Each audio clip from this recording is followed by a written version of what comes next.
শরীফুলকে কেন ইংল্যান্ড খেলতে দিল না বিসিবি, যা জানা গেল। কাউন্টি ক্রিকেটে সর্বশেষ মাতিয়েছেন হাসান মাহমুদ।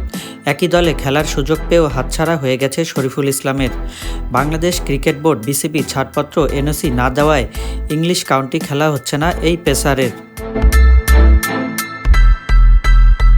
আন্তর্জাতিক ক্রিকেটের ব্যস্ত সূচি, কাজের চাপ এবং হ্যামস্ট্রিংয়ের চোট থেকে ফেরার বিষয়টি বিবেচনা করে তাকে ছাড়পত্র দেয়নি বিসিবি।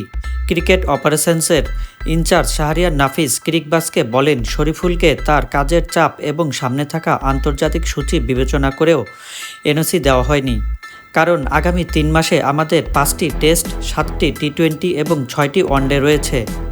কাউন্টি চ্যাম্পিয়নশিপে 4টি ম্যাচ খেললে তার উপর বাড়তি চাপ পড়তে পারে বলে মনে করেন বিসিবি।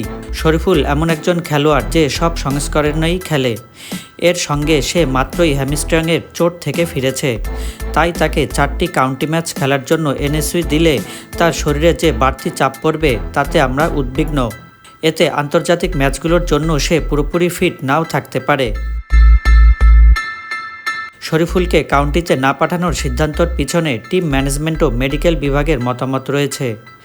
এ কারণেই টিম ম্যানেজমেন্ট ও মেডিকেল বিভাগ মনে করেছে তার জন্য এখন খেলার চেয়ে অনুশীলন করা এবং আন্তর্জাতিক ম্যাচগুলোর জন্য পুরোপুরি ফিট ও প্রস্তুত থাকাই বেশি গুরুত্বপূর্ণ।